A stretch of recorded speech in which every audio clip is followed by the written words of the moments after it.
Creating multiple instances of a class. First, go to brackets. We have our person class here, so it's very easy to make multiple instances of a class. Such as j equal person, make a constructor, quotation marks John, comma, 46, comma, put any ID number you like. You also be able to do another object class. You actually can do as many as instances you like. Such as m equal person, make a constructor, quotation marks Melissa, comma, quotation marks 55, comma, any ID number you like.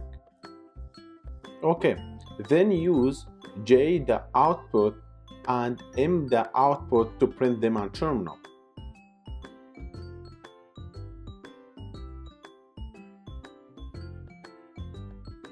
Pretty nice, multiple objects work well. As you can see, all of these lectures are just examples for you, so you need to do that by your computer. Thank you very much.